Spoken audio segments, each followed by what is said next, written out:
Hi,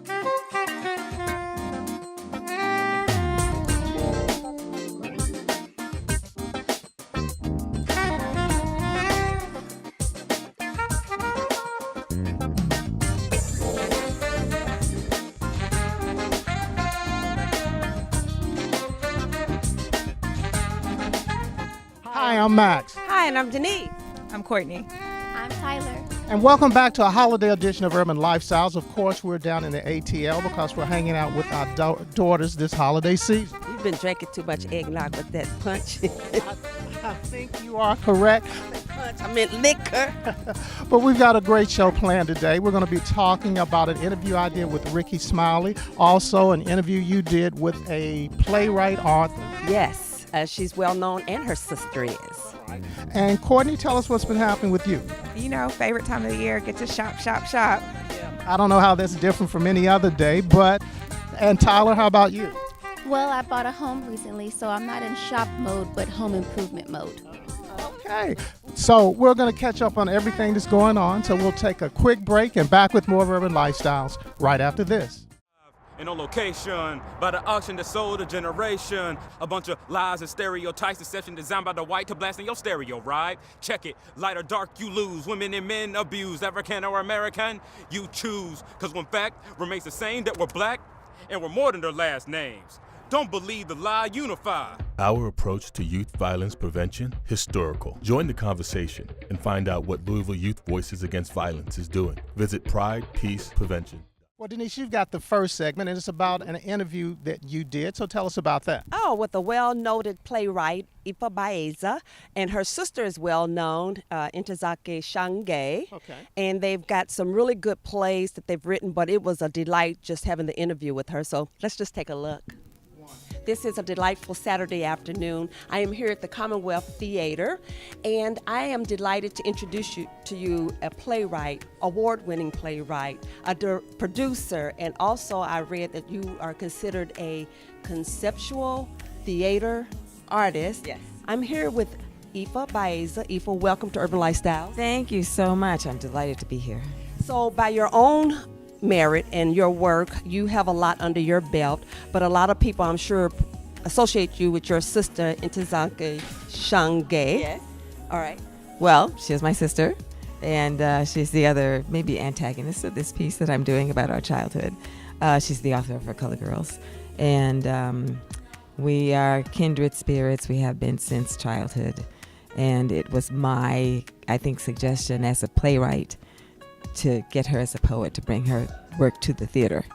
And that transformation is what then created this, what is now classic piece for color girls who consider suicide when the rainbow is enough. Yes, that was very noted. But the play that we're celebrating here that you wrote is called Wonderland. It's Welcome to Wonderland. Yes. Share a little bit about what the whole play is about. It's a play about what was a seminal, transformative moment in my life when I was 9 years old, my fourth grade. And my sister had just been admitted to the first gifted school in a desegregated program.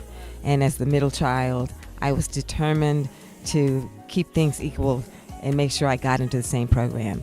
But I couldn't find out how she did it, because there was this magic test that she took, everyone in the school took, and only she passed it. And so the premise is that she tells me you have to know everything there is to know in the world to pass it, because you don't know what they're going to ask you, and I'm not going to tell you. So I proceeded to consume encyclopedia for the rest of the year, only to discover that the most important lessons in life, of course, you don't get out of books. You get out of the experience, and you get out of being in the moment and really appreciating people for who they are.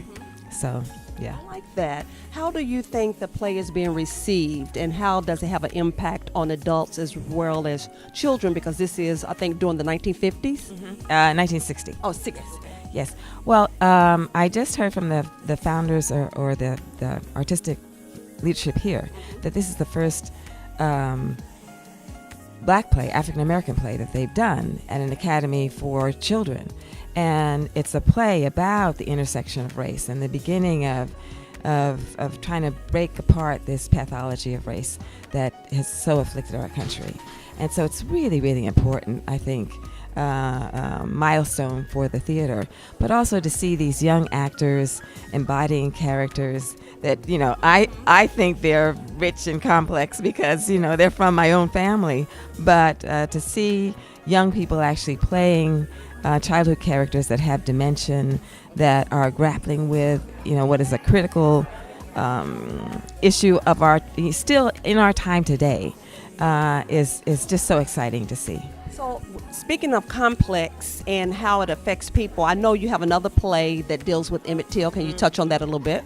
Yes, The Ballad of Emmett Till, which is, I guess, my breakthrough piece. It premiered at the Goodman Theater in 2008 and has been touring regionally since. And actually, it was a one-act here for the Juneteenth Festival, the very first airing when it was just 2 scenes of Emmett and his mother. And from that, in 2005, I decided to write the full piece. And it is a play that looks at this seminal American story from the vantage point of the youth himself. Because I really encountered the story as a child of the Civil Rights Movement, as a youth in the midst of that struggle myself. And whereas most people enter the story looking at maybe Till Bradley's struggle, and I was concerned about, well, what about the children? Just as with Wonderland, you know, what is their story, and what is the agency of youth? Because I want to empower young people to think you can. There's one young kid who's now at the Emmett Till. Well, he's probably graduated now, but he was at the Emmett Till Academy, and I said, well, what do you think about the piece? He said, well, you know, Emmett Till changed the world. And that tells me that I can too. So when we enjoy the world of plays, and especially those about us in our communities, you have to have somebody behind the scenes who can really get things going. I know Miss Karen Edwards. Karen, welcome to Urban Lifestyle. Thank you very much. I'm pleased to be here. I've always known you through the years, Karen, to be involved in plays, and you've worn a lot of hats. Share about that and where the hat you're wearing right now with this theater. Actually, I'm a guest director, and it's the first time I had an opportunity to work with Walden Theater. So I'm directing Welcome to Wonderland, and when he read my bio and resume, I was also extended an invitation to teach a course in Black playwrights to the advanced conservatory students. So I'm doing that right now as well. Okay. I think a lot of people don't know that this is going on and exists. What would you share to the people here that's going to be looking here in Louisville and looking beyond about what's going on in plays and so forth? I think that they need to look at the Commonwealth Theater Center, because they've merged with Blue Apple Players. So what we've done is try to increase the community outreach. We also offering acting classes for adults along with the conservatory, and there are scholarships available, and there are a lot of opportunities, and people really need to just kind of look at that and just say, that's something that I could do. So when I'm looking at a play and such like this one, and I'm sitting in the audience and enjoying it, sometimes my mind goes to, how did they get the talent? What is the criteria you have to meet to be in a play? Well, first of all, you have to want to act. It helps if you have some acting ability, the ability to memorize lines, and the ability to have a stage presence that the audience will recognize and be able to transform and become the character that you're playing. So on that note, what would be the most difficult part? Because you're behind the scenes sometimes and you're directing and getting things going. What is the most challenging? I think the most challenging part is seeing the big picture. The kids or the adults, when they see their part, their character, who they interact with, and they listen for their cues. But as the artistic director, you've got to see the big picture and anticipate what you want the final outcome to actually be. So I know you were very excited about the play. It's not Wonderland. It's Welcome to Wonderland. Yeah, Welcome to Wonderland. What were you most excited about this play coming? Well, when I found out who the playwright was, I was just like, oh my God, I love this show. I love this play. And I actually thought to myself, I would direct this play for free. I wanted to do it that badly. Yeah. And what other plays do you have on the horizon, in your wish list? I would like to direct Fences one more time. Back in the late 80s, my theater company was the first one to actually get the rights to produce Fences in this region. It was fresh off of Broadway, and I'd like to do that show again. It's been like 27, 28 years, and I'd like to reprise it and do that show. That was a really great show to direct. Well, Denise, that was a great interview, and again, it kind of gave you an idea of what life was like back in the 60s. Yeah, and I think she was saying like her audiences today for young people and their parents alike to understand, and looking at this through the eyes of this young girl, which is Wanda, Wandaland. But just her experiences, how she shares the spotlight in regards to our struggles as a people from Emmett Till and things like that, and her sisters and their collaboration. So I just definitely tip my hat off to her, and she was such a delight, and she was so generous. Yeah, all right. Well, I'll tell you what, we'll take a quick break and back with more of Urban Lifestyles right after this. Southern Indiana's #1 Toyota dealer. Hey folks, just take the bridge for savings. We're offering employee pricing for everyone who walks through the door. Remember, you pay what we pay. Come see me, Rodney Carter. We're closer than you think. Just take I-65, exit 4, Lewis and Clark Parkway, across from the Green Tree Mall, or visit us on the web at JeffWeilerClarksvilleToyota.com. Magic 101.3, Kentuckiana's #1 station for R&B.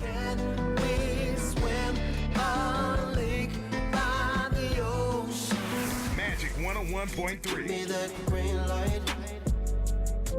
With your permission. We're live, local, and Louisville. Magic 101.3, the home of Steve Harvey and Morning Show. We are Magic.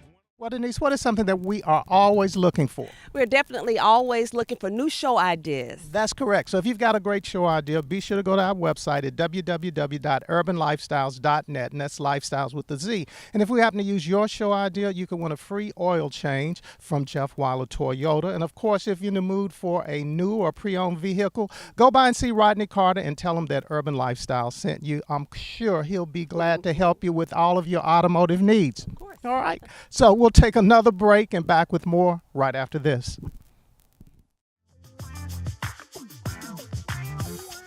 Good afternoon, it's Rodney Carter from Jeff Weiler Toyota in Clarksville. For your automotive tip of the week, we want to talk about tire rotations. We want to talk about the life of the tire that you have on your automobile. It doesn't matter what brand you have of tire, it doesn't matter what car you have. At 5,000 miles, folks, you need to get your tires rotated. So that means not 2,500, not 3,000, but every 5,000 miles, you rotate your tires, and it will prolong the life of your tires.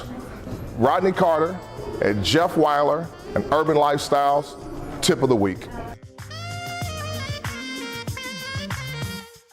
Well, Denise, I got an opportunity to go down to B96.5 Alpha Media and hang out with an hair personality that is totally crazy, and that is Rickey Smiley. And informative. Extremely informative. So, I'm not going to continue to talk about it. Just take a look at this piece. Well, Urban Lifestyles, we always have the honor to work with B96.5, and we're doing a lot of things with them. And we have the man himself in town, Mr. Rickey Smiley. Welcome to Urban Lifestyles. Hey, glad to be here. Thank you for having me. Well, I was with you earlier, and I felt, was today Sunday? Because I felt like I was in church.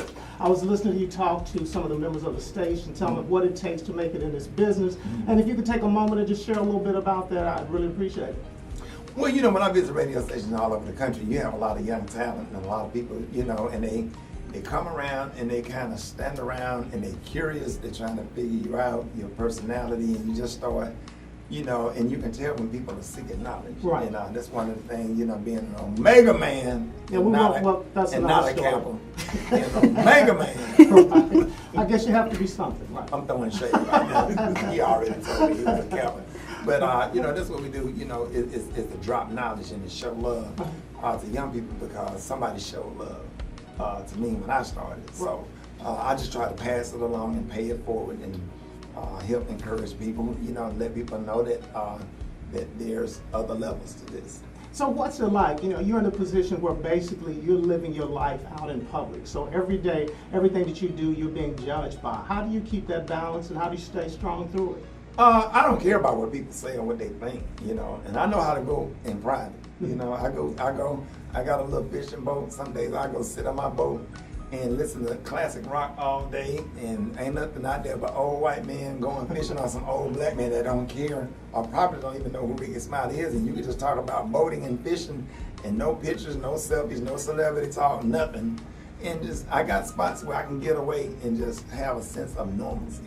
And I do it a lot. I do it, I get more rest. I'm real busy, but I get more rest than more people think. I do a lot of sleeping. I watch a lot of news. I take a lot of naps, and I get away. Right. Well, that's right. You know, one other thing, I know that you're really here to promote your book. So Yeah. tell us about the book and how that came about. Oh, it's a good coloring book for grown people, man. It comes with the crayons. No, I'm just kidding. Some of them need it. Some of them Folks need gonna it. come out there with the crayons. Yo, man, you got them colors with them colors. No, I'm just kidding. No, it's a great book. Rickey Smiley, Stand by Your Truth and Then Run for Your Life. It's a great book talking about my life, and have great chapters on chapters on forgiveness, Okay. chapters on redemption, and pass the torch to the parents, to the kids. It's just a great all-around book that everybody, should read. And I hope everybody come out to Books A Million, and I will be doing a book signing there. And where you can read the book, and you can get your book signed and a picture. But I'm just really, really proud of it. And there's an inspirational message at the end of each chapter. Now, you do it all. You're doing movies, you do radio, now you're doing books. I mean, what are you passionate about? What's that one thing, if you could only do one, I mean, how would you single that out? I probably would like to get my pilot license. I fly planes. I'm not sure I'd fly with you, but that's great to hear. I mean, but flying a plane is easier than driving a car. Right. That's for sure. See, in a car, you got a car on this side, a car on that side, one in front of you, one behind you, red light, green light, yellow light, Okay. radio, phone, distractions, all of that. When you're on a plane, you have nothing but your instruments. And it's easy because, I'm trying to finish, get my captain's license, for being a boater. A lot of people don't know this, man. I drive myself to the Bahamas. I drive myself across the ocean every summer and go to the Bahamas on my own. So you are a man of many talents. Oh yeah, play the piano, play the organ, raking leaves, landscaping, brain surgeon. I can fix any kind of American-made car. If you need an alternator, a voltage regulator, I know how to pull a car up on a curve and pop that oil cap off, change that oil and pop that filter off, put that new filter on, put that oil off, and everything. And I'm talking about I can really do landscaping for real because my granddad and I had a landscaping business. So my boys and I, we get out there, we maintain our yard and take good care. We trim the hedges and get the blower and all that stuff. And yeah, we rake leaves, everything. All right, well, so final question, what's next for me? You're doing entirely too much. Yeah. I feel like I need about 2 or 3 hours to hang out with you. Oh yeah. So what's next? What's next? Let me see, what is this, 2017, 2018? I'll probably be doing some kind of cooking show. Okay. So, cooking show, we're working on a game show. And hopefully another season of Rickey Smiley for Real on TV1. So, but yeah, definitely the cooking show, because Lord knows I love to cook, and I can cook. I can actually throw down.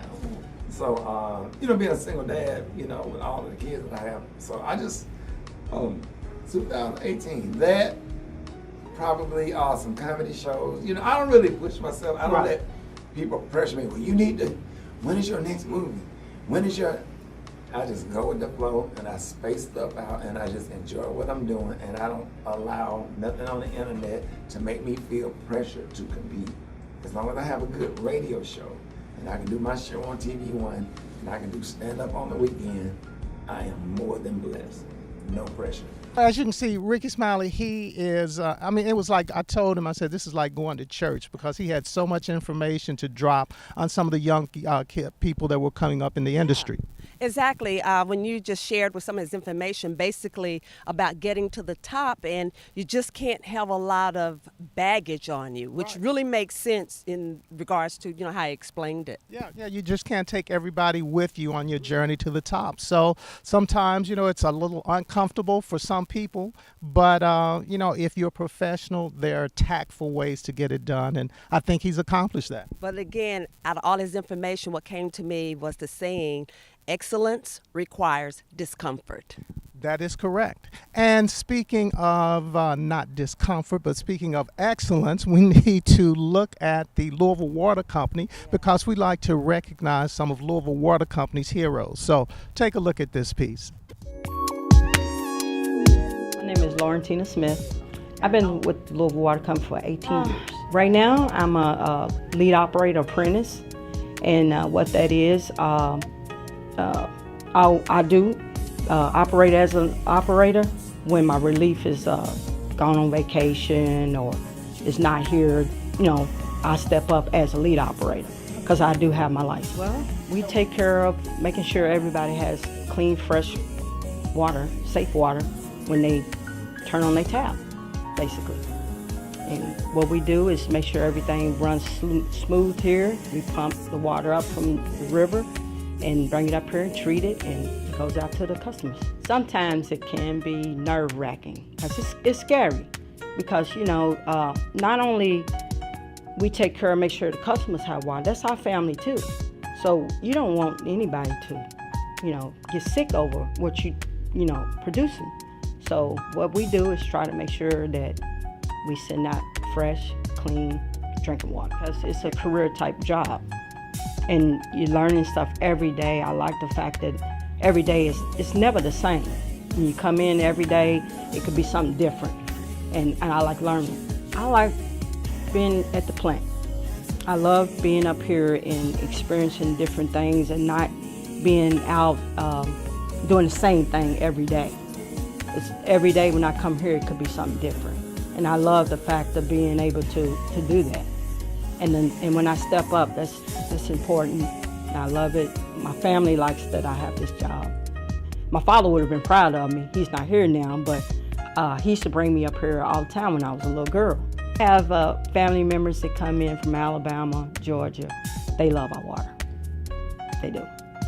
Yeah. Okay. They wish they can bottle it up and take it with them. Pure Tap, the best in the nation. Louisville Pure Tap. 'Tis the season to shop at GQ Unlimited and make all your guys' dreams come true this holiday season. GQ for the city's largest selection of slim cut suits by Sean John, Perry Ellis, and more. Accessorized with shoes by Stacey Adams and hats by Dobbs and Stetson. GQ for a wide selection of designer socks, sports coats, slacks, and sweaters. GQ, where the well-dressed man shops and shops and shops. Links in description. Louisville's B96.5 is DJ Q, and you know what? Around the holiday season, I like to spend my time with my family. We watch a lot of movies, and you know, we just sit around and crack jokes on each other. And this holiday season, I just want to say from me to you, you know, I hope you enjoy your time and spend it with your family. You know, what's more important than spending time with your family? It's DJ Q, Louisville's B96.5. Happy holidays this Thanksgiving and Christmas season. I'm Natasha Collins. My Thanksgiving tradition would be spending big Thanksgivings at my grandma's. My mom's mom would always host the entire family, and that was the best time ever. We'd always be with all of our cousins, and so it would usually, in addition to everything that Thanksgiving entails, the turkey, the stuffing, usually involve some of my grandma's cake, usually pound cake, sometimes some other cake, but one of the things that she would always make was pistachio pudding, and I would look at it and I was like, this looks disgusting. It was green and Cool Whippy, and then I tasted it and it was sweet deliciousness. So probably pistachio pudding and just quality time with the family. Rest in peace, Grandma, but love the tradition that she left behind for us. Hey Urban Lifestyles, it's Juan Hustle of the Afternoon Rush, B96.5. This holiday season, I'm most thankful to have healthy children. My family's healthy, everybody's strong, everybody's doing what they love, and I'm just looking forward to the food. And seeing the kids of the family open up them gifts on Christmas morning and spending time with my family around Thanksgiving. For my family and the team here at B96.5, happy holidays. My favorite holiday, if you could tell, I do have on my Christmas tie, is Christmas. Ever since I was a little boy, I just remember preparing and getting ready for Christmas holiday, growing up on a farm and having a big family get together on Christmas Eve. And that includes my immediate family, all my brothers and my sisters and my cousins and aunts and uncles. And we would celebrate with a meal on Christmas Eve. And then we would all go to midnight mass on Christmas Eve, and we would come back and then sing carols. I love Christmas music, and I love the true meaning of Christmas. And I like participating in making sure that all the little children are happy and they understand the true meaning of Christmas. As I shared at the top of the show, I did just buy a new home, but I'm not the only Maxwell in this family that got a new home. My sister got a new home as well. So we're going to give you some tips about what a new home means to us and what we like to do to kind of dress it out, as my mom says. Courtney? So for me, my version of new home is adding my touch to it, and I like to call it a little shimmer, sparkle, and shine. And whether that be with new tile backsplash or a light fixture, anything you can do to add a little, beautiful to it. Okay, add a little beautiful. And for me, my beautiful is about health, and it's about budget, and it's about just kind of making my home a true home that represents me. So I tried to be vegan for a little bit. I had never watched that documentary, so don't put me in that bucket, but it didn't work for me. So now I'm on the blood type diet, and I'm doing that by Dr. Adamo. So for me, being on the blood type diet and being in my new home, I decided to plant a herb garden. So I took a shipping pallet and I did a DIY project, and I planted my own kale, my own rosemary. I have strawberries growing. So that's a way for me to kind of have health in my new home and a healthy budget and healthy finances too. Courtney, what about you? What else? I'm gonna come to your house for that herb garden, and hopefully you'll have some mint for those mint juleps come Derby. I do have mint, lemon thyme as well. Well, that's us. That's it for us here in Atlanta and our new homes. Happy holidays and happy, healthy holidays. Well, you know what? I don't know about you, but I always have a great time when I'm down in Atlanta. Atlanta is somewhat like a little Louisville because, they have like great restaurants and things, just like we do. And we're one of the foodie cities. You think they'll ever catch up with us? Well, maybe, but I still enjoy all the different little experiences here to dine. It's great, of course, to shop here, and it's always something great that the girls expose us to in regards to a nice eating place. So what's your overall about Atlanta? Your favorite place to eat out, dine out, or to show people when they come to your city? I would have to say that would be somewhere in the Buckhead area. Okay, it's like the Buckhead because of the lifestyle? Absolutely, and it's always something nice to see in the people. You get a good visual and dining experience. Okay. And how about you, Tyler? I'm more of an in-town, local type of gal, so anything in East Atlanta or downtown where it's kind of hippie, cultural, that's more my feel. And how about you, Denise? Where's your favorite spot when you're in Atlanta? Everywhere and anywhere. I just being here, I'm exposed to something new all the time. It's just great. I mean, it's great food. But I know you have your favorite, the Bobby Burger. Yes, I do love the Bobby Burger. Nothing really out of the box. It's just a great burger and fries. But you know what? I think that's our show. And that's our time. And we'll see you back here next year on Urban Lifestyles. Happy holidays, everybody. Happy holidays. There's nothing little about Atlanta. You're exactly right. Bye-bye. See you next time.